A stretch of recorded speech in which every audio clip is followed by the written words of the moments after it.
মুসা আলাইহিস সালামের যুগে আমাদেরকে দুনিয়াতে পাঠাইতে পারত? ইব্রাহিম আলাইহিস সালামের যুগে পারত? ঈসা আলাইহিস সালামের যুগে পারত? তাই আমরা কি আল্লাহর দরবারে কোনোদিন দরখাস্ত করেছিলাম যে আল্লাহ আমাদেরকে ওই যুগে না পাঠাইয়া বিশ্বনবীর যুগে পাঠাও? বলছিলাম কোনোদিন? জি, আমাদের পক্ষ থেকে দরখাস্তটা মনে হয় বঙ্গবন্ধু করছিলেন, জিয়াউর রহমান, এরশাদ সাহেব, কেউ করে নাই। কোনো ওলিয়াল গাউস কুতুবও দরখাস্ত করেন, কিন্তু নবীরা দরখাস্ত করেছে। হযরত মূসা আলাইহিস সালাম, তার নাম হলো কালিমুল্লাহ। কুহে তুরে আল্লাহ রাব্বুল আলামিনের সাথে কথাবার্তা বলেন। হঠাৎ করে একদিন আল্লাহকে জিজ্ঞেস করেছেন, আল্লাহ, আপনি যে আমার সাথে কথা বলতেছেন, আমাকে কালিমুল্লাহ বানিয়েছেন, এমন কথা তো আপনি আর কারোর সাথে বলবেন না। আল্লাহ রাব্বুল আলামিন মূসা আলাইহিস সালামকে বলেন, মূসা, আমি তো তোমার সাথে কথা বলি, তুমি কোথায় আর আমি কোথায়? হযরত মূসা আলাইহিস সালাম বলে দিলেন, আমি তো পাহাড়ের নিচে, আপনি তো মনে হয় পাহাড়ের উপরে। আল্লাহ বলেন, আমি এত কাছে না, 7 আসমান পাড়ি দিয়ে সিদরাতুল মুনতাহা পার হয়ে আমার আরশের 70,000 পর্দার ভিতর থেকে তোমার সাথে কথা বলছি। তুমি এখান থেকে শুনতেছ, তুমি জিজ্ঞেস করেছো আমি আর কারোর সাথে কথা বলবো কিনা। জেনে রাখো মূসা, তুমি তো নবী, তোমাকে তাওরীত কিতাব দিয়েছি, আমি কালিমুল্লাহ বানিয়েছি। তুমি রাসূল, তোমাকে রিসালাত দিয়েছি। একটা উম্মত পৃথিবীতে আসবে, কোন নবী না, যে উম্মতের সাথে আমি আল্লাহ পাক 24 ঘন্টা কথা বলবো, কোনো পর্দা থাকবে না, ওইটাও পর্দা। হযরত মূসা আলাইহিস সালাতু ওয়াস সালামকে আল্লাহ পাক বলেছেন, মূসা, তোমার সঙ্গে কথা বলি পাক্তাই, যখন তুমি এখানে আসো তোমার কোন প্রয়োজন বা আমি তোমাকে দেখাই। জেনে রাখো, এমন একটা উম্মত পৃথিবীতে আসবে, যে উম্মত 24 ঘন্টার যে কোনো সময় আমি যেন কথা বলতে পারি, এই জন্য আমার কথার বান্দারটা তাদের হাতে ছেড়ে দিয়ে রাখবো। আল্লাহ পাকের কথার বান্দা 30 পারা কোরআন আছে না? বান্দা যখন কোরআন সঙ্গে নিয়ে তেলাওয়াত শুরু করে, স্বয়ং আল্লাহ তার সাথে কথা বলে। বান্দা যখন আল্লাহু আকবার বলে নামাজে দাঁড়ায় যায়, তখন বান্দার মধ্যে আর আল্লাহর মধ্যে কোনো পর্দা থাকে না, বাইরে। আর সুবহানাল্লাহ তো জোরে বলে বাইরের মানুষ সঙ্গে আসতে পারে। তাহলে হযরত মূসা আলাইহিস সালাতু ওয়াস সালামের কাছে তাওরীত কিতাব নাযিল হয়েছে। মূসা আলাইহিস সালামের কিতাবের ভিতরে দেখে এক জায়গায় লেখা আছে, এমন একটা উম্মত পৃথিবীতে আসবে, নেক কাজ করবে, একটা সওয়াব পাবে 10টা। আমরা একে কত পাই? কত আসতে পাই? আমরা একে পাই কত? 10। হযরত মূসা আলাইহিস সালাম আল্লাহর ডাক দিয়ে বলেন, আল্লাহ, তাইলে আমার নবুয়তির দরকার নাই, লাঠিরও দরকার নাই, লাঠিটাও নিয়ে যাও, নবুয়তির দপ্তর থেকে নামটা কাইটা ওই নবীর উম্মত বানিয়ে ফেলাও। মূসা আলাইহিস সালাম আল্লাহর দরবারে উম্মত হওয়ার জন্য আরজ করেছেন। এক রায়াতে আছে 1,24,000 পয়গম্বর বিশ্ব নবীর উম্মত হওয়ার জন্য আল্লাহর দরবারে দরখাস্ত করেছেন। সেই নবীর উম্মত আল্লাহ পাক বিনা দরখাস্তে আমাদেরকে বাছাই করে নিজের কুদরতি হাতের দ্বারা আল্লাহ পাক আমাদেরকে বানিয়েছেন। খুশি না বেজা? খুশি না বেজা? 1,24,000 পয়গম্বর পৃথিবীতে প্রেরণ করেছেন। অন্যান্য নবীদের মধ্যে আর আমাদের নবীর মধ্যে পার্থক্যটা খুব ভালো করে বুঝেন। আদম থেকে ঈসা পর্যন্ত যত নবী পৃথিবীতে আগমন করেছেন, প্রত্যেক নবীর কাছে জিবরাইল আমিন ওহী নিয়ে আসছেন। কোন কোন নবীর ইতিহাস তালাশ করলে দেখা যায় জীবনে মাত্র একবার জিবরাইলের সঙ্গে সাক্ষাৎ হয়েছে।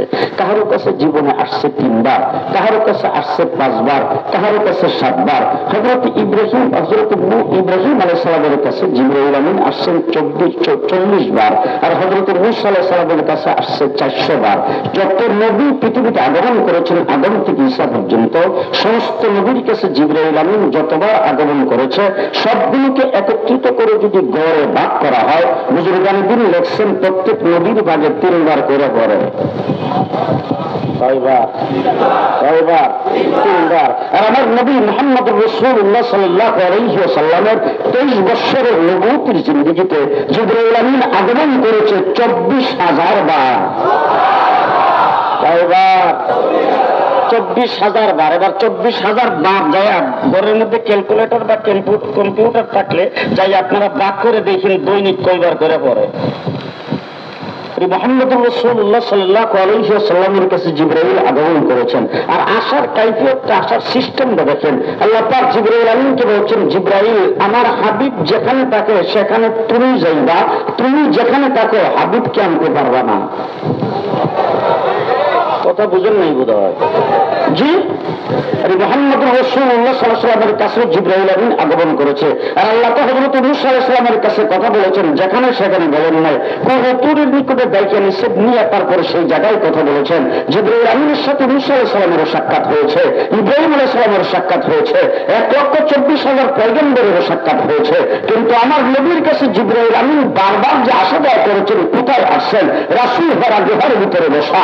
আল্লাহ বলছেন, গুহার ভিতরে যাই ওহী নাযিল করবা, সেখান থেকে বের করে কষ্ট দিবা না। রাসূল সাল্লাল্লাহু আলাইহি ওয়াসাল্লাম আম্মা জান আয়েশা সিদ্দিকার হুজরার ভিতরে আছেন। আল্লাহ বলছেন, হুজরার ভিতরে যাই ওহী নাযিল করবা, সেখান থেকে বের করে কষ্ট দিবা না। আমার রাসূল সাল্লাল্লাহু আলাইহি ওয়াসাল্লাম দাহিয়াতুল কালবের উরাতের উপর শুয়ে আছেন। রাসূল বলছে ওই জায়গায়, আল্লাহ বলছেন ওই জায়গায় ওহী নাযিল করবা, এখান থেকে উঠায় কষ্ট দিবা না। আমার রাসূল সাল্লাল্লাহু আলাইহি ওয়াসাল্লাম উটের উপর শোয়া, জিবরাইল আমিন উটের উপর ওহী নাযিল করেছেন।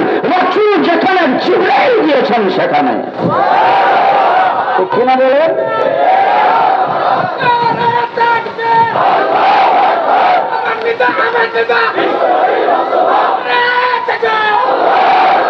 মুহাম্মদুর রাসূলুল্লাহ সাল্লাল্লাহু আলাইহি ওয়াসাল্লাম আজকে আপনাদের এলাকায় নাই, কিছু সংখ্যক এলাকায় কিছু মানুষ আছে যারা মিলাদ পড়ে রাসূলকে টান্ডা মিলাদ মাহফিলে নিয়ে আসে।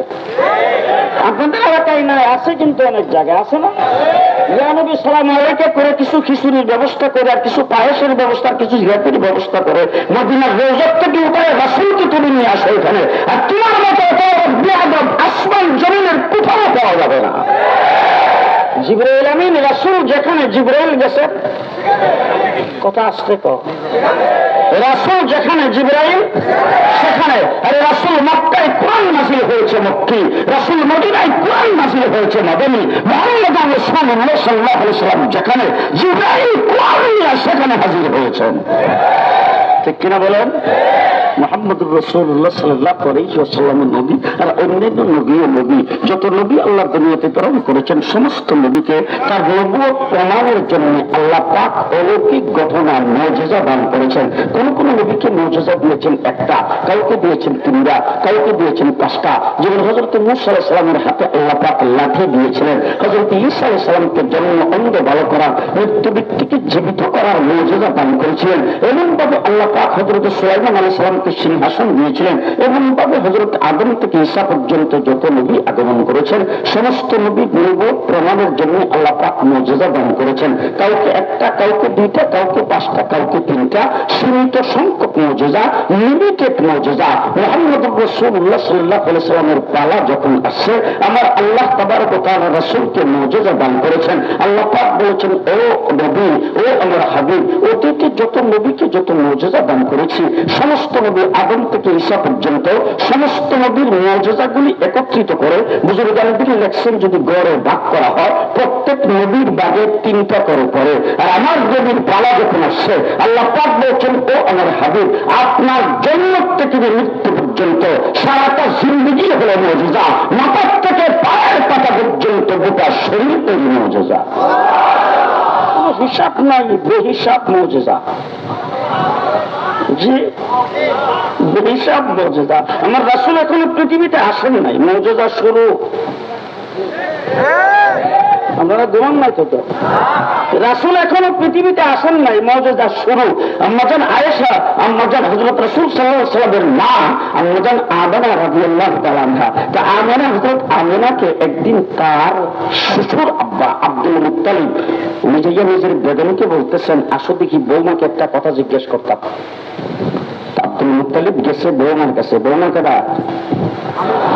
আমিনা। যাইয়া জিজ্ঞেস করতেছে, বৌমা তোমার সম্পর্কে একটা কথা মানুষ জায়গা জায়গায় আলোচনা পর্যালোচনা করতেছে। তো আব্বা কি আলোচনা? বলে তুমি নাকি খুব দামি আতর, দামি সুগন্ধি, দামি সেন্ট ব্যবহার করো, পাইলা কোথায় পাইলা? তার কারণ হলো তুমি বিধবা, আমার ছেলে দুনিয়াতে নাই, তোমার পেটে বাচ্চা, তুমি একটু সুগুলি কোথার থেকে পাইলা? যেটা সম্পর্কে মানুষ জায়গা জায়গায় সমালোচনা করে। তা আমি তো কুরাইশের লিডার, আমি তো মক্কার মতো বাইতুল্লাহর মতো, আমার তো এগুলি শুনলে খারাপ লাগে। তুমি বলো তো দেখি কোথার থেকে পাইলা? মা আমেনা চোখের পানি ছেড়ে দিয়ে বলছেন, ও শ্বশুর আব্বা, আমি কি করব? যেদিন থেকে সন্তান আমার পেটে গেছে ওই দিন থেকে আমার শরীর থেকে মেশকে আন্দরের সুগ্রাম বের হইতে শুরু করেছে।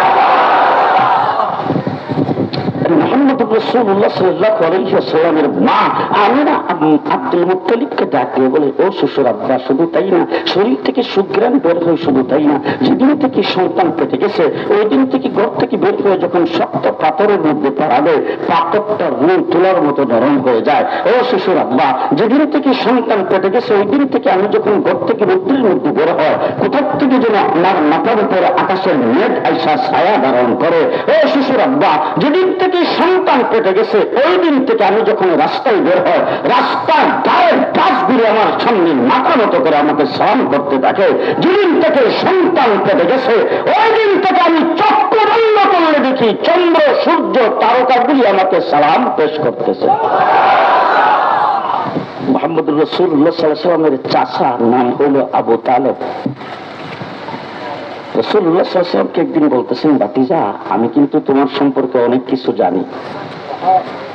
ভাতিজা বলতেছেন, চাচা আপনি কি জানেন? বলে, আরে বাবা, কিছু আমি নিজে চোখে দেখছি আর কিছু তোমার মার কাছে শুনছি। বলে, কি দেখলেন আর কি শুনলেন? বলে, তোমার মা বলছে যেদিন তুমি জন্মগ্রহণ করেছো ওই দিন তোমার মার কুপিতে তেল নাই। আপনার ডিজিটাল যুগের মানুষ কুপি চিনেন না তো? জি, কুপিতে তেল নাই, যার ফলে তোমার মা ওই দিন ঘরের মধ্যে কোনো আলো জ্বালাইতে পারে নাই, লাইট জ্বালাইতে পারে নাই। কিন্তু তুমি শেষ রাত্রে বেলা শুভে সাদেকের সময় জন্মগ্রহণ করেছো, অন্ধকার রাত্রিতে। তোমার মা বলছে তুমি তোমার মায়ের পেটের থেকে বের হইতে দেরি হয়েছে, গোটা বটটা সূর্যের মতো আলোকিত হইতে দেরি হয়নি। আবু তালেব বলতেছেন, ভাতিজা আরো জানি। বলে, চাচা আর কি জানেন? বলে, আরো আশ্চর্য খবর তোমার মার কাছ থেকে শুনছি। অন্যান্য মার সন্তান যখন জন্মগ্রহণ করে তো ডেলিভারি কেসে কিন্তু অনেক মহিলা মারাও যায়। তোমার মা বলছে তুমি যখন জন্মগ্রহণ করেছো তোমার মার নাকি কোনো কষ্ট হয়নি। বলে, চাচা আর কি শুনছেন? বলে, আরো আশ্চর্য খবর শুনছি। অন্যান্য সন্তান যখন জন্মগ্রহণ করে তখন মায়ের পেটের থেকে বের হওয়ার পরে তার নাভির নাকটা মায়ের নাভের সাথে সংযুক্ত থাকে, এটা ব্লেড দিয়ে কেচি দিয়ে কাটতে হয়। কিন্তু তোমার নার কে যেন মায়ের পেটের থেকে কাইটা ক্লিন করে তারপরে বের করে দিয়েছে। চাচা আর কি শুনছেন? বলে, আরো আশ্চর্য খবর শুনছি। বলে, এই আশ্চর্য খবরটা কি? বলে, আশ্চর্য খবরটা হলো অন্যান্য সন্তান যখন জন্মগ্রহণ করে তখন তার শরীরের মধ্যে রক্ত পানি লেগে থাকে, যেটা খুব দুর্গন্ধ ছড়ায়। কিন্তু আল্লাহ কি করবে, তুমি যখন জন্মগ্রহণ করেছো তোমার মা বলছে কে যেন তোমার মায়ের পেটের থেকে তোমাকে গোসল করায়া দৌত করায়া ক্লিন করে তারপরে বের করে দিয়েছেন।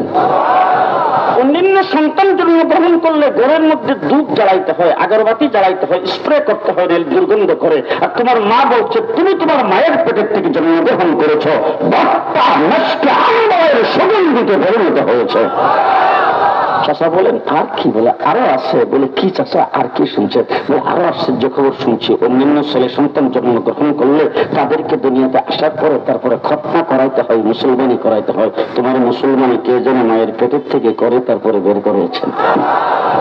বলে, চাচা আর কি শুনছেন? বলে, আরো আশ্চর্য খবর শুনছি। অন্যান্য সন্তান জন্মগ্রহণ করলে মায়ের পেটের থেকে জমিয়ে পড়ে ওয়া ওয়া বলে চিৎকার করে। আর তোমার মা বলছে তুমি তোমার মায়ের পেটের থেকে বের হইতে দেরি, আত্মাহিয়াতে শুরুতে বসতে দেরি নাই, আর বসতে দেরি তুমি সেজদায় যাইতে দেরি নাই, সেজদায় যাইয়ে তুমি কিছুক্ষণ পর্যন্ত সেজদায় কাটাইছ, মাথা ওঠা আবার আত্মাহিয়াতে শুরুতে বৈশা শাহাদত আঙ্গুলিতে উপরের দিকে উঠেছ।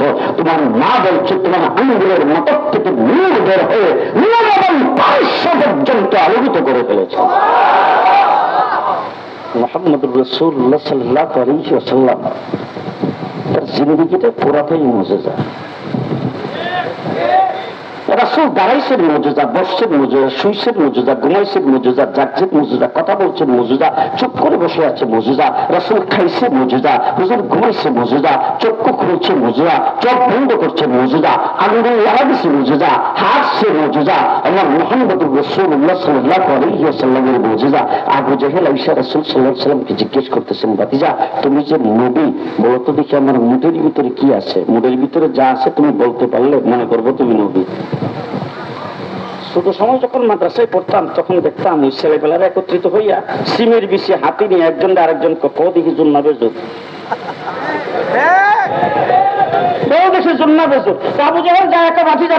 আমার মুড়ির ভিতরে কি আছে? জুন্না বেজুর ফেললে রাসূল সাল্লাল্লাহু আলাইহি ওয়াসাল্লাম বলেন, চাচা মুড়ির ভিতরে যেটা আছে আমি না বইলা সেটাই যদি কয়ে দেয়। আবু জাহেল ওদের যদি কয়ে দেয় তাহলে তো আরো ভালো হয়। রাসূল আঙ্গুল দিয়ে ইশারা দিয়েছেন, ইশারা দিতে দেরি, মুঠের ভিতরের পাথরের জবান খুলতে দেরি নাই, কালিমা পড়তে শুরু করে দিয়েছে। আবু জাহেল এসে বলতেছেন, ভাতিজা ওই যে গাছটা, এই গাছটা যদি তোমার নবুয়তির সাক্ষী দেয় মনে করবো তুমি নবী।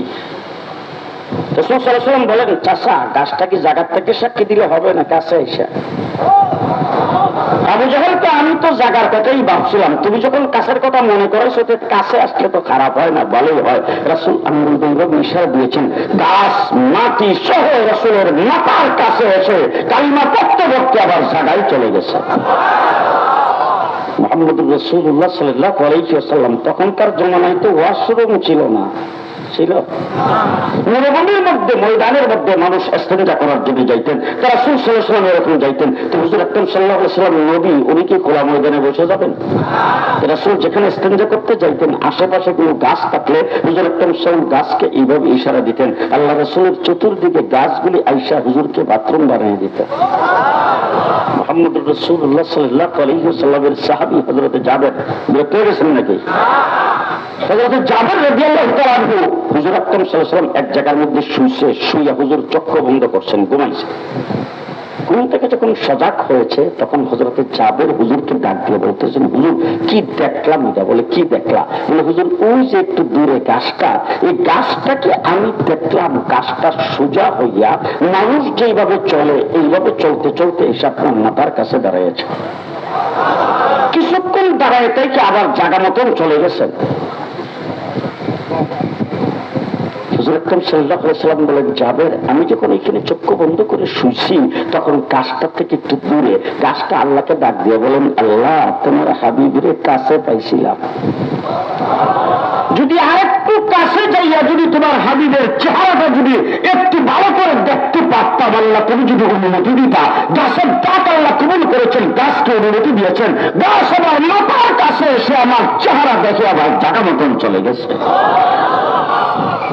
মুহাম্মদুর রাসূলুল্লাহ সাল্লাল্লাহু আলাইহি ওয়াসাল্লামের চেহারাটা কেমন ছিল? সাহাবী হুজুরের সামনে বসা একবার উপরে তাকায় আরেকবার নিচে তাকায়। অন্যান্য সাহাবীরা জিজ্ঞেস করেছে, রাসূলের কাছে বসা তুমি একবার উপরে তাকাও আরেকবার নিচে তাকাও, বসুন ঘটনা নাকি? সাহাবী ডাক দিয়া বলতেছেন, আকাশের চন্দ্র দেখি, জমিনের চন্দ্র দেখি। সাহাবী জিজ্ঞেস করেছেন, তুমি আকাশের চন্দ্র দেখে কি বুঝলা, জমিনের চন্দ্র দেখে কি বুঝলা?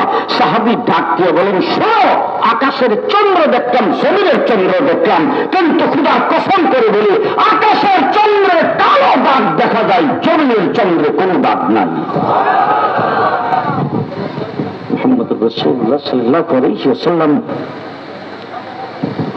ও আমরা ভাইরা, আপনারা আবার অন্য দিকে তাকাইছেন না আমার দিকে? হ্যাঁ,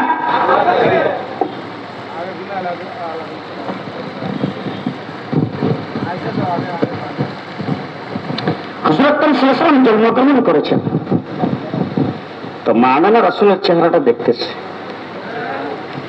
দেখে মা আমেনা বলতেছে, জীবনে কত মানুষের চেহারা দেখলাম, এত সুন্দর চেহারার মানুষ তো কোনোদিন দেখিনি। কিছুক্ষণ পরে হালিমাতুস সাদিয়া রাসূলুল্লাহ সাল্লাল্লাহু আলাইহি ওয়াসাল্লামের দুধমা হালিমাতুস সাদিয়া আসছেন বাচ্চা লালন পালন করতে নেওয়ার জন্য। আয়েশা হালিমাতুস সাদিয়া কোলে নিছেন, বাচ্চাটা কোলে নিয়ে হালিমাতুস সাদিয়া বলতেছে, আমেনা আপনি তো হলেন একজন গৃহিণী, আর আপনি কুরাইশ বংশের বউ, আপনি তো বাহিরে যাইয়া সবকিছু দেখেন নাই, আমি তো হাজার হাজার মানুষের চেহারা দেখেছি, আর বাচ্চা পালন করাই হইল আমার গোষ্ঠী জ্ঞাতি এলাকার মানুষের কাজ। সুতরাং আমি হাজার হাজার বাচ্চা মানুষের লালন পালন করতে দেখেছি, আর বাচ্চাগুলি সব কুরাইশ বংশের মক্কা নগরীর থেকে নেই। এই মক্কা নগরীতে বারবার আসা যাওয়া করি, আর কত মানুষের চেহারা দেখি। এরকম হাজার হাজার মানুষের চেহারা দেখার পরে আমি হালিমাতুস সাদিয়া বলতেছি, আমার চোখে জীবনে এত সুন্দর বাচ্চা, এত সুন্দর মানুষের চেহারা কোনোদিনই দেখি নেই। হালিমাতুস সাদিয়া ডাক দিচ্ছেন তার স্বামীর, স্বামী একটু ভিতরে আসেন। স্বামী ভিতরে গেছে, যাইয়া তারপরে চেহারাটা দেখাইতেছে, রাসূল সাল্লাল্লাহু আলাইহি ওয়াসাল্লামের চেহারা দেখতেছে। দেখে স্বামী বলতেছেন, হালিমা তুমি কদ্দুর দেখছো? আমি তো পুরুষ মানুষ, আমি তো এদিক যাই সেদিক যাই, সারাদিনই তো মানুষ চড়াইয়া খাই, বিভিন্ন মানুষের চেহারা দেখি, আমার চোখে আমি এত সুন্দর মানুষের চেহারা কোনোদিন দেখিনি। আব্দুল মুত্তালিব আয়েশা বলতেছেন, শোনো দেশবাসী, তোমরা কদ্দুর দেখছো? আমি কুরাইশের সর্দার, আমি বাইতুল্লাহর মুতাওয়াল্লি, আমি সিরিয়াতে যাই, ইরাকে যাই, দামেস্কে যাই, মিশরে যাই, পৃথিবীর বিভিন্ন দেশে যাই। আমি সেখানে গেলে কত মানুষ আমাকে ইজ্জত আর সম্মান করে, কত বাচ্চা ঝাড় ফুট দেওয়ার জন্য আমার কুলে আইনা দেয়, আর হাজার হাজার মানুষ এইখানে বাইতুল্লাহ জিয়ারত করার জন্য আসে। মুতাওয়াল্লি হিসাবে আমার সঙ্গে কত মানুষ সাক্ষাৎ করে। এরকম লক্ষ লক্ষ মানুষের চেহারা দেখার পরে আমি আব্দুল মুত্তালিব বলতেছি, আমার নাতি মুহাম্মদের চাইতে সুন্দর চেহারার মানুষ আমিও দেখিনি। মুহাম্মদুর রাসূলুল্লাহ সাল্লাল্লাহু আলাইহি ওয়াসাল্লাম জিবরাইল আমিনকে জিজ্ঞেস করছেন, জিবরাইল আমাকে দেখতে কেমন লাগে?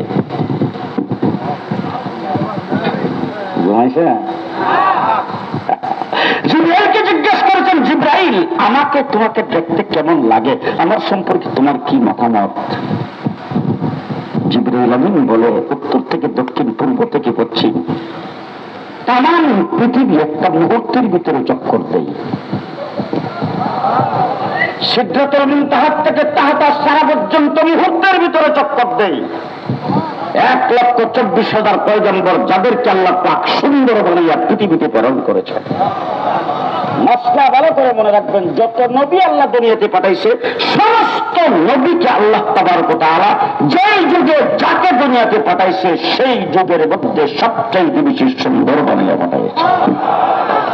আদম আলাইহিস সালাতু জিবরাইল আমিন বলেন, আমি আদম থেকে ঈসা পর্যন্ত সমস্ত নবীর চেহারা দেখেছি, সমস্ত নবীর কাছে উহি নিয়ে গেছি। আর ইউসুফ আলাইহিস সালামকে আল্লাহ পাক সুন্দর বানিয়েছেন, কুয়ার ভিতরে আমি তাকে হাত দিয়ে ধরে রেখেছিলাম। হযরতে আদম আলাইহিস সালামকে জান্নাতের ভিতরে দেখেছি, হযরতে ইব্রাহিম আলাইহিস সালামকে নমরুদের আগুনে দেখেছি, হযরতে নূহ আলাইহিস সালামকে কিস্তিতে দেখেছি, হযরতে মূসা আলাইহিস সালামকে কুহুতুরে আল্লাহর সঙ্গে কথা বলতে দেখেছি, হযরতে ঈসা আলাইহিস সালামকে দুনিয়ায় বসে কথা বলতে দেখেছি। আর 1,24,000 পয়গম্বরের চেহারা দেখার পরে, জান্নাতের হুর দুর্গমকে দেখার পরে, তামাম সৃষ্টি জগতের 80,000 মাখলুকাতকে দেখার পরে, সমস্ত ফেরেশতাদের জগতের সবাইকে দেখার পরে আমি জিবরাইল আমিন বলতেছি, আমি আমার চোখে মুহাম্মদের চাইতে সুন্দর কাউকে দেখি নাই।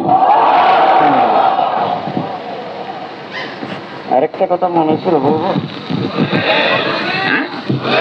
শাহ আব্দুল আজিজ মুহাদ্দিস রাহমাতুল্লাহি আলাইহি নাম শুনছেন? নাম শুনছেন? নামটা না শুনলে আজকে ভালো করে সুন্দর এবং মুখস্থ করবেন। শাহ আব্দুল আজিজের জন্য না হলে দেশ কোনদিন স্বাধীন হতো না, আজাদ হতো না। শাহ আব্দুল আজিজ মুহাদ্দিস রাহমাতুল্লাহি আলাইহি এই ব্যক্তি আজকে যারা দার্শনিক বলে, বুদ্ধিজীবী বলে দাবি করে, দেশপ্রেমিক বলে দাবি করে, তাদেরকে বলতে চাই ভালো করে শুনে রাখো, এই সমস্ত ইতিহাস আজকে আমাদের কলেজ ইউনিভার্সিটিতে আমাদের দেশের সন্তানদেরকে পড়ানো হয় না। ইংরেজ যখন এই দেশ দখল করেছে রাজনৈতিক দলের অভাব ছিল না, বড় বড় রাজনৈতিক দল ছিল। 56,000 বর্গ মাইলের দেশ বাংলাদেশ। ভারতবর্ষটা কত বড় দেশ, বড় যেহেতু রাজনৈতিক দল বড় না, ছোট বড় দেশের বড় রাজনৈতিক দল, ঠিক না ঠিক? এই সমস্ত বড় বড় রাজনৈতিক দলের লিডার ছিল, সভাপতি ছিল, সেক্রেটারি ছিল, বড় বড় রাজনৈতিক দলের বড় বড় লিডার ছিল। কোন লিডার, কোন নেতা ইংরেজের বিরুদ্ধে কথা বলবে দূরের কথা, ইংরেজের সঙ্গে লাইন লাগায়া জায়গা জমির বরাদ্দ নিয়েছে, বড় বড় পদবি তারা লাগাই নিয়েছেন। ইংরেজের বিরুদ্ধে একটা কুশব্দ করার সাহস সাহস পাই নাই। ইংরেজের বিরুদ্ধে সর্বপ্রথম যদি শব্দ করে থাকে, জবান যদি কেউ খুলে থাকে, বক্তৃতা যদি কেউ দিয়ে থাকে, একজন মৌলবী দিয়েছেন, তার নাম শাহ আব্দুল আজিজ মুহাদ্দিস দেহলভী রাহমাতুল্লাহ।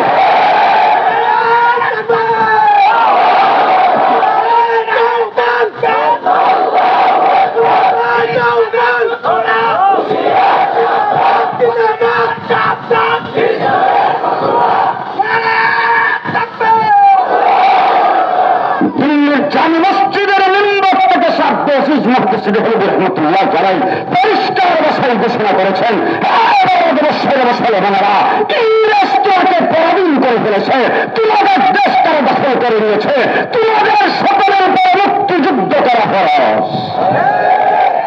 আব্দুল আজিজ মুহাদ্দিস দেহলভী রাহমাতুল্লাহ আলাইহির সেই ফতোয়ার উপরে ভিত্তি করে বারাকুতের ময়দানে 1831 খ্রিস্টাব্দে শাহ সৈয়দ আহমদ দেহলভী রাহমাতুল্লাহ আলাইহি শাহ ইসমাইল শহীদ শাহাদাত বরণ করেছেন। তার ফতোয়ার উপরে ভিত্তি করে টিপু সুলতান শাহাদাত বরণ করেছেন। তার ফতোয়ার উপরে ভিত্তি করে সিরাজউদ্দৌলা জীবন দিয়েছেন। তার ফতোয়ার উপরে ভিত্তি করে 1857 খ্রিস্টাব্দে কাসেম নানকি রাহমাতুল্লাহ আলাইহির বাহিনী শাহীর যুদ্ধে ইংরেজের বিরুদ্ধে লড়াই করেছেন। মাদ্রাসার ছাত্র আলেম ওলামায়ে কেরাম বুক টান করে চলতে হবে এই দেশে। এই দেশের স্বাধীনতার মূলে আমরা যদি শুধু আমার কাসেম নানকি রাহমাতুল্লাহ আলাইহির জন্ম না হতো, দেশ স্বাধীন হতো না। 1857 সালে হাফেজ জামিন শহীদ রাহমাতুল্লাহ আলাইহি শামীর যুদ্ধে শাহাদাত বরণ করেছেন। এরপরে আমার আলেম ওলামায়ে কেরামের 14,000 আলেমকে একদিনে ফাঁসির কাস্টে ঝোলানো হয়েছে। আজকে যদি বাংলাদেশ, ভারত, পাকিস্তানের মাটি তালাশ করা হয়, ওলামায়ে কেরামের রক্তের সাক্ষী দেবে। দেশের জন্য জীবন আমরা দিয়েছি, রক্ত আমরা দিয়েছি। দেশকে স্বাধীন করার জন্য, ইংরেজকে দেশ থেকে বিতাড়িত করার জন্য রক্ত আমরা দিয়েছি। পরিষ্কার ভাষায় বলতে চাই, আমার দেওবন্দ মাদ্রাসার সর্বপ্রথম ছাত্র মাহমুদুল হাসান দেওবন্দি যদি রেশমি রুমাল আন্দোলন না করতেন, দেশ স্বাধীন হতো না। হুসাইন আহমদ ভান্ডারী রাহমাতুল্লাহ আলাইহি কুটকুটে দাঁড়াইছেন, লাহোরের কাঠগড়ায় দাঁড়াইছেন। সেখানে যাইয়া যদি উচ্চ কণ্ঠে বিচারপতির বিরুদ্ধে বক্তৃতা না দিতেন, করাচিতে 144 দ্বারা ভঙ্গ করে তারপর যদি সেখানে বক্তব্য না রাখতেন, যদি বুক টান করে না দাঁড়াইতেন, জাফর আহমদ উসমানী আর শিবলি আহমদ উসমান যদি স্বাধীনতার পতাকা 1947 সালে উড়াইতেন, দেশ স্বাধীন হতো না। দেশের স্বাধীনতার মূলে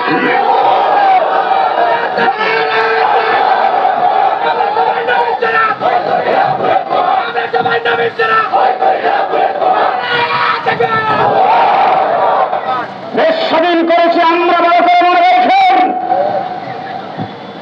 আমার দেশের ওলামায়ে কেরাম যুদ্ধ জাহাজ করেছেন, 250 বছর ইংরেজ এই দেশকে শোষণ করেছে, একদিনের জন্য এই দেশ থেকে আযানকে বিদায় করতে পারে নাই। 250 বছর চেষ্টা করে কোরআনকে বিদায় করতে পারে নাই, 250 বছর চেষ্টা করে নামাজকে বিদায় করতে পারে নাই, 250 বছর চেষ্টা করে টুপি দাড়ি আর পাগড়িকে বিদায় করতে পারে নাই। 250 বছর লড়াই করেছি আমরা ইংরেজের বিরুদ্ধে, তারপরে দেশ স্বাধীন করেছি। আজকে আমাদের দেখলে পাকা চোখে তাকাও আর মনে করে মৌলবী ওরা দেশের জন্য কোনো অবদান নাই। দেশের জন্য অবদান আমরাই রেখেছি। তোমরা দেশপ্রেমিক, দেশকে ভালোবাসো, দেশপ্রেমিকের যারা দাবি করো, পরিষ্কার ভাষায় বলতেছি মনে রেখো, তোমরা দেশকে ভালোবাসো। দেশের পদবি পাওয়ার জন্য, মন্ত্রিত্ব এমপিত্ব পাওয়ার জন্য, দেশকে ভালোবাসো, দেশের সম্পদ নিয়ন্ত্রণ করার জন্য দেশকে ভালোবাসি, আমরা দেশকে ভালোবাসি হুব্বুল ওয়াতানি মিনাল ঈমান হিসাবে।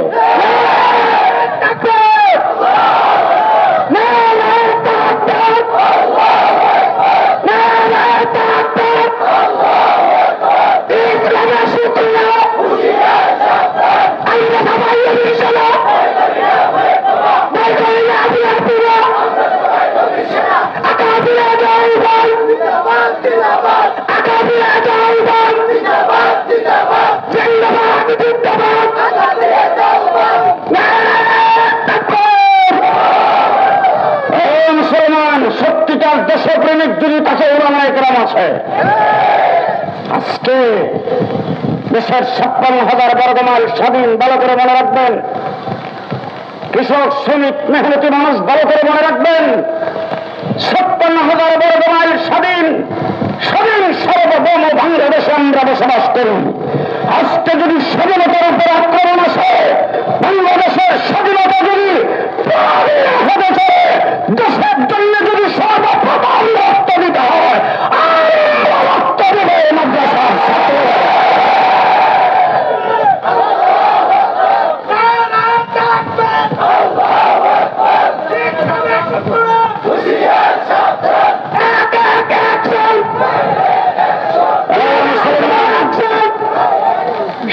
আজিজ মুহাদ্দিস দেহলভী রহমাতুল্লাহ আলাইহি শাহ ওলিউল্লাহ মুহাদ্দিস দেহলভী রহমাতুল্লাহ আলাইহি সাহেবজাদা। শাহ ওলিউল্লাহ মুহাদ্দিস দেহলভী রহমাতুল্লাহ আলাইহি কে ছিলেন? যার বাবার নাম আব্দুর রহিম। বাবা মা দুইজন শেষ রাত্রের বেলা তাহাজ্জুদের নামাজ পড়েছে। নামাজ পড়ে তারপর আল্লাহ দরবারে যখন মোনাজাতে হাত উঠেছেন স্বামী স্ত্রী দুইজন, দেখে তাদের হাতের মধ্যখানে ছোট্ট ছোট্ট দুইটা হাত মোনাজাতে শরীক। হাত নামাইছেন, নামায়া স্বামী স্ত্রীকে জিজ্ঞেস করতেছেন কি ব্যাপার, কি দেখলাম? বলতেছেন স্বপ্নে দেখলাম না। কি বলেন? কি বলেন? কি দুইজন একসাথে একটু আগে ঘুম থেকে উঠলাম, ওইটা গোসল করলাম, তারপরে নামাজ পড়লাম, এরপরে দুইজন একসাথে হাত উঠাইলাম, মোনাজাত করলাম, আবার এখন তো কথা বলতেছে আমরা কি ঘুমের থেকে না যাক না? স্বামী বলতেছে ঠিক আছে চলো আরো 2 রাকাত নামাজ পড়ি, নামাজ পড়ে আবার মোনাজাত করি। 2 রাকাত নামাজ পড়ে যখন আবার হাত উঠেছেন, দেখেন দুইটা হাত তাদের দুইটা হাতের মধ্যে জিগজিগ করতেছে। এইভাবে 3 বার দেখার পরে সকালবেলা যাইয়া একজন বড় হুজুরের কাছে গেছেন, একজন বুজুর্গের কাছে যাই বলছেন হুজুর শেষ রাত্রি বেলা তাহাজ্জুদের নামাজ পড়ে যখন হাত উঠাইলাম তখন দেখতেছি ছোট ছোট দুইটা হাত আমাদের হাতের সাথে মোনাজাতে শরীক হয়েছে। ওই বুজুর্গ ব্যক্তি চোখের পানি ছেড়ে দিয়ে ডাক দিয়ে বলছেন শোনো, তোমাদের গর্ভে একটা সন্তান জন্মগ্রহণ করবে, যেই সন্তান বিশ্ববিখ্যাত আল্লাহর ওলি হবে। সেই শাহ ওলিউল্লাহ মুহাদ্দিস দেহলভী রহমাতুল্লাহ আলাইহি যিনি সর্বপ্রথম এই ভারতবর্ষে কোরআনে কারিমের তর্জমা করেছেন। এর আগে কোরআনে কারিমের তর্জমা ভারতবর্ষে হয় নাই। সর্বপ্রথম কোরআনে কারিমের তর্জমা করেছেন শাহ আব্দুল আজিজ মুহাদ্দিস দেহলভী। এই ভারত উপমহাদেশে সর্বপ্রথম হাদিসের দর্শ শুরু করেছেন, হাদিস পড়ানো শুরু করেছেন শাহ ওলিউল্লাহ মুহাদ্দিস দেহলভী রহমাতুল্লাহ আলাইহি। আমরা কিন্তু লেস কাটা না, আমরা লেস কাটা, হ্যাঁ আমরা ঘুরে আসে কিন্তু কথা কয় না, ঠিক না বেঠে? পরিষ্কার ভাষায় শুনছি, মনে রেখেন। আজকে যদি কোনো বরিষ্ঠ ডাক্তার, ইঞ্জিনিয়ার, প্রফেসর, বড় শিক্ষিত বুদ্ধিজীবী তাকে যদি জিজ্ঞেস করেন তোমার শিক্ষাটা কোথার থেকে শুরু হয়েছে কত দেখি, কোথার থেকে শুরু হয়েছে কত দেখি, তো কেউ কেউ বলবে আমার শিক্ষা ললিত কলা একাডেমি থেকে শুরু, কেউ বলবে না না বাংলা একাডেমির থেকে, আবার কেউ বলবে না বিশ্ববিদ্যালয় বোর্ডের থেকে শুরু। আমাকে জিজ্ঞেস করেন, এই সমস্ত ওলামায়ে কেরামকে জিজ্ঞেস করেন তোমার শিক্ষা কোথা থেকে শুরু হয়েছে, আমি পরিষ্কার ভাষায় বলবো আমার শিক্ষা জমিনের মধ্যে শুরু হয়েছে হেরা গুহার থেকে। হেরা গুহা জমিনের মধ্যে সর্বপ্রথম মাদ্রাসা, ঠিক না বেঠে? আজকের বাংলাদেশের নুরানি মক্তবের কানেকশন হেরা গুহার সাথে, ঠিক কিনা বলেন? ওই জায়গার থেকে শুরু হয়েছে আমাদের শিক্ষা। আজকে প্রত্যেকটা আলেমকে জিজ্ঞেস করেন কোথায় পড়ছো, প্রাইমারি স্কুলে, এরপরে গেছে কোথায় হাই স্কুলে, তারপরে গেছে কোথায় এবং কলেজে পড়ছি এবং ইউনিভার্সিটিতে পড়ছি, তারপরে শেষ। কথা কয় না। আমাকে জিজ্ঞেস করেন, ওনাকে জিজ্ঞেস করেন কোথায় পড়ছেন, আমাকে জিজ্ঞেস করেন আপনার উস্তাদ কারা, বলে আমার উস্তাদ তো ব্রাহ্মণবাড়িয়ার বড় হুজুর। বলে আচ্ছা ব্রাহ্মণবাড়িয়ার বড় হুজুর উনি তো বড় উচ্চ শিক্ষিত আলেম ছিলেন, আচ্ছা উনি কোথার থেকে আলেম শিক্ষা করেছেন? বলে ওনার উস্তাদ তো হুসাইন আহমদ মাদানী রহমতুল্লাহ আলাইহি। বলে হচ্ছে হুসাইন আহমদ মাদানী উনি এলেম কোথার থেকে শিক্ষা করেছেন? বলে তার উস্তাদ তো মাহমুদ হাসান দেওবন্দি রহমতুল্লাহ আলাইহি। বলে মাহমুদ হাসান দেওবন্দি এলেম কোথার থেকে শিক্ষা করেছেন? বলে তার উস্তাদ কাসিম নানতুবি রহমতুল্লাহ আলাইহি। বলে কাসিম নানতুবি এলেম শিক্ষা করেছেন কোথার থেকে? বলে তার উস্তাদ শেখ আব্দুল গনি রহমতুল্লাহ আলাইহি। বলে আব্দুল গনি এলেম শিক্ষা করেছেন কোথার থেকে? বলে তার উস্তাদ শেখ ইসহাক রহমতুল্লাহ আলাইহি। বলে শেখ ইসহাক কোথার থেকে এলেম শিক্ষা করেছেন? বলে শেখ আব্দুল আজিজ মুহাদ্দিস দেহলভী থেকে। শেখ আব্দুল আজিজ মুহাদ্দিস দেহলভী কোথার থেকে এলেম শিক্ষা করেছেন? বলে তিনি শিক্ষা করেছেন শাহ ওলিউল্লাহ মুহাদ্দিস দেহলভী থেকে। এরকম প্রত্যেকটা এক একজন আলেমের সাদারা যদি আপনি আলোচনা করেন তাহলে এখান থেকে শুরু হবে আল্লাহ নবী পর্যন্ত। জি, আবার আল্লাহ নবী শিখছেন কোথার থেকে? জি, মুহাম্মদুর রাসূলুল্লাহ সাল্লাল্লাহু আলাইহি ওয়াসাল্লাম বলছেন আল্লামানি রাব্বি, স্বয়ং রব আমাকে শিখিয়েছেন। যে কথা আপনাদের সামনে বলতেছেন শাহ আব্দুল আজিজ মুহাদ্দিস দেহলভী রহমতুল্লাহ আলাইহি, তার বাবা সর্বপ্রথম কোরআনে কারিমের তর্জমা করেছেন আর তিনি সর্বপ্রথম কোরআনের তাফসীর লিখেছেন। সেই তাফসীরের নাম তাফসীরে আজিজি। সে তফসিরে আজিজের মধ্যে একটা কথা লেখছেন, এই কথাটা বললেই আলোচনা শেষ। একটা কথা লেখছেন, সেই কথাটা হলো আল্লাহ পাক সুন্দর যে বস্তুটা এটা তৈরি করে 100 ভাগে ভাগ করেছেন। কয় ভাগ? সুন্দর বানাইছে কেটা? আল্লাহ। ওইটা বানায় আল্লাহ ভাগ করছে কয়টা? 100টা ভাগ করে আল্লাহ পাক 99টা রাইখা একটাকে করছেন আলাদা। 100 ভাগের 1 ভাগকে আলাদা করে মধ্যখান দিয়ে কাইটা করছে অর্ধেক অর্ধেক। 1 ভাগরে 2 ভাগ, এই 2 ভাগ করে অর্ধেকটা দিয়ে আল্লাহ পাক তামাম পৃথিবী বানাইছে, আর অর্ধেকটা দিয়ে একা ইউসুফ আলাইহিস সালামের বানাইছে। এবার বলেন তো ইউসুফ আলাইহিস সালাম কেমন সুন্দর। যে হযরত ইউসুফ আলাইহিস সালাতু ওয়াস সালামকে দেখা ওই জমানার মিশরের মহিলারা তারা ফলের পরিবর্তে হাতের আঙ্গুল কেটে ফেলছে। আম্মা জান আয়েশা সিদ্দিকা বলেছেন, যে জমানার মহিলারা ইউসুফ আলাইহিস সালামের চেহারা দেখে হাতের আঙ্গুল কেটে ফেলছে, তারা যদি আল্লাহ হাবিবকে একটু দেখতো তাদের কলিজা কাইটা ফেলাইত। ও আলেম ওলামা ইকরাম এখানে বসে আছে, কি দিয়ে বোঝাবো? আর ইউসুফ আলাইহিস সালামকে যারা দেখছে তারা হাতের আঙ্গুল কাটছে। ঈমান নসিব হয় নাই, হাতের আঙ্গুল কাটছে। ঠিক না বেঠিক? আমার নবী মুহাম্মদুর রাসূলুল্লাহ সাল্লাল্লাহু আলাইহি সাল্লামকে যারা দেখছে তারা ঈমান আনছে, কলিজাও কাটাইছে। ঠিক কিনা বলেন? ঈমান আনছে, কলিজাও কাটাইছে। ঠিক কিনা বলেন? আব্দুল আজিজ মুহাদ্দিস দেহলভী রাহমাতুল্লাহি আলাইহি লেখেন, আল্লাহ পাক 100 ভাগে ভাগ করে অর্ধেকটা 1 ভাগের অর্ধেকটা দিয়ে ইউসুফ আলাইহিস সালামকে বানাইছে, আর অর্ধেকটা দিয়ে তামাম পৃথিবীকে বানাইছে। আর আল্লাহ পাকের কাছে রয়েছে কয় ভাগ? যে এই 99 ভাগ সুন্দর পুরাটা দিয়ে আল্লাহর হাবিবকে বানাইছে। এবার বলেন তো আল্লাহর হাবিব কত সুন্দর হবে। যে মুহাম্মদুর রাসূলুল্লাহ সাল্লাল্লাহু আলাইহি সাল্লামের উম্মত খুশি না বেজা? আর আসতে খুশি না বেজা? তাই রাসূল সাল্লাল্লাহু আলাইহি সাল্লামের উম্মত যদি হয় তাইলে তার ঠিকানা হবে কোথায়? আর আসতে জি উম্মতের খাতায় নাম থাকলে ঠিকানা জান্নাত। আর রাসূল যদি বলে আমার উম্মত না, হ্যাঁ? আপনারা রাসূলকে মহব্বত করেন, ভালোবাসেন? রাসূলের জন্য মহব্বত আসে আসে না? এবার জিজ্ঞেস করতে চাই, রাসূলকে কোনোদিন কি পানি পান করাইছেন? খানা খাওয়াইছেন? নাস্তা আঙ্গুলে ধরে হাঁটাইছেন? গোসল করাইছেন? ঘুম পাড়াইছেন? মাথায় হাত দিয়ে আদর করছেন? কোনোদিন কিছুই করেন নাই। আমার নবীর আপন চাচা আবু তালেব রাসূলকে কুলে নেয় নাই, আঙ্গুলে ধরে হাঁটাই নাই, ঘুম পাড়াই নাই, খানা খাওয়াই নাই, নাস্তা খাওয়াই নাই, গোসল করাই নাই, মাথায় হাত দিয়ে আদর করে নাই। এবার ফটো আপনাদের কাছে জিজ্ঞেস করতে চাই, আবু তালেবের ঠিকানা কই? আরে আপন চাচা তো, কোথায় ঠিকানা? কোথায় ঠিকানা? আপন চাচা ঠিকানা জাহান্নাম। তার কারণ হলো চাচা ঠিক উম্মত না। এবার কি বাংলা ভাষায় বুঝাইতে পারলাম? ব্লাড কানেকশন আছে, উম্মতের কানেকশন নাই।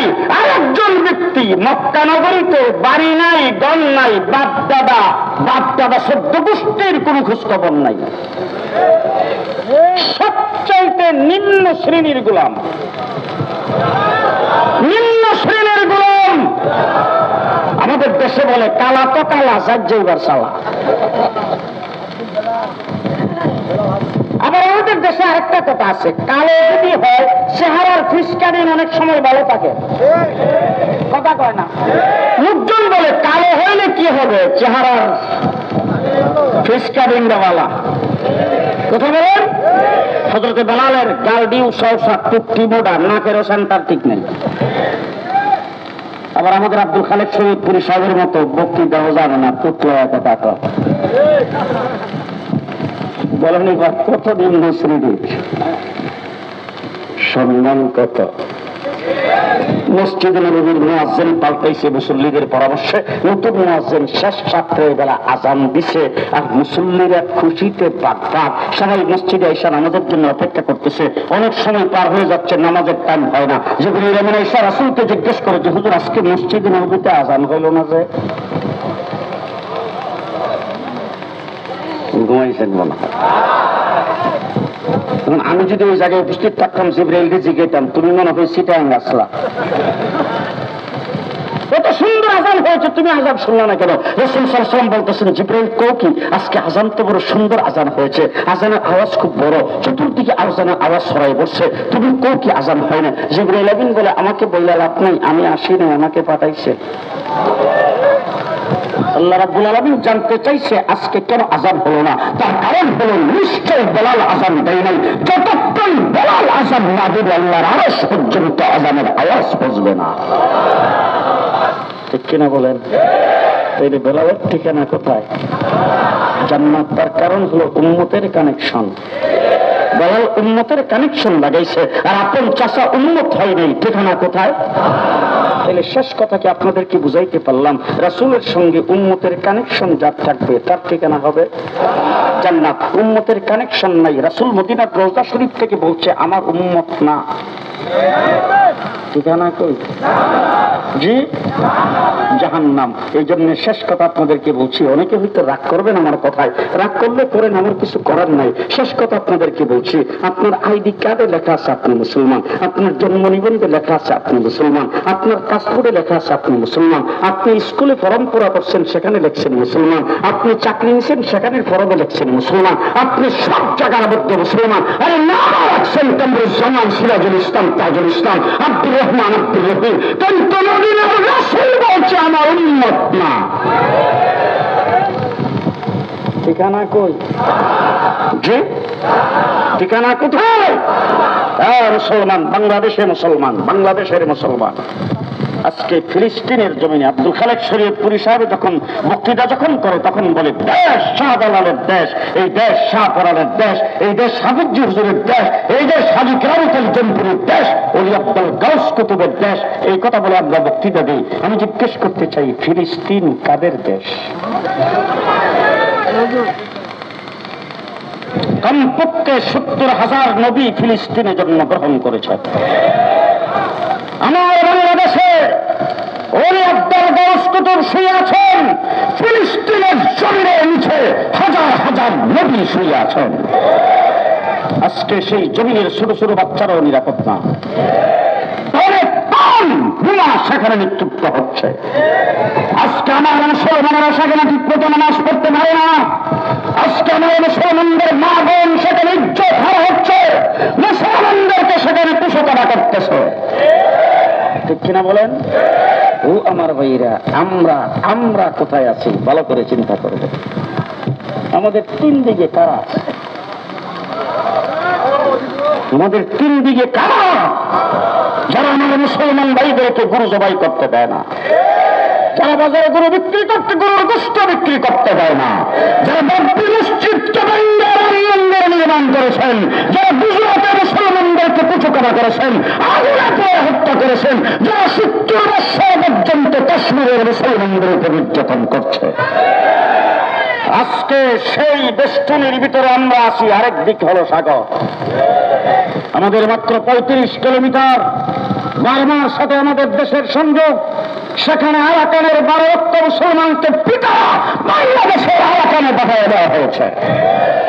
সেই বাংলাদেশের টেকনাফায় সব মুসলমানরা আশ্রয় গ্রহণ করেছে।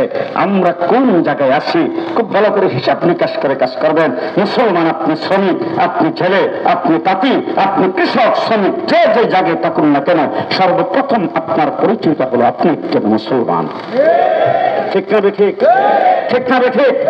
সুতরাং আজকে যেই কথাটা শেষ কথা আপনাদের সামনে বলতে চাই, সেই কথাটা হলো, যদি পরিস্থিতি এমন হয়, আল্লাহ না করুক, দেশটা যদি পরাধীন হয়ে যায়, এই দেশ যদি কোনো বিজাতিদের হাতে চলে যায়, আমার দেশের স্বাধীনতা যদি লুণ্ঠিত হয়ে যায়, আর আপনি আমার রাইফেল আর বন্দুকের গুলি তাক করে যদি বলে ইসলামের মুহূর্তে সারতে হবে, তখন কি বুকটান করে বলতে পারবেন জীবন দেওয়া দেব, ইসলাম দেব না?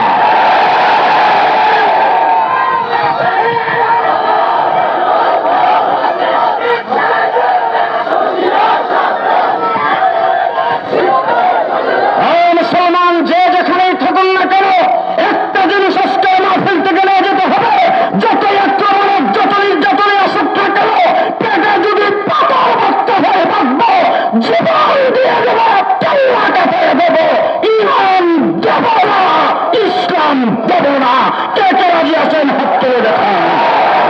নাসরুম মিনাল্লাহ, ফাতহুন করিম, ওয়া বাশশিরিল মুমিনিন। আসসালামু আলাইকুম ওয়া রাহমাতুল্লাহি ওয়া বারাকাতুহু।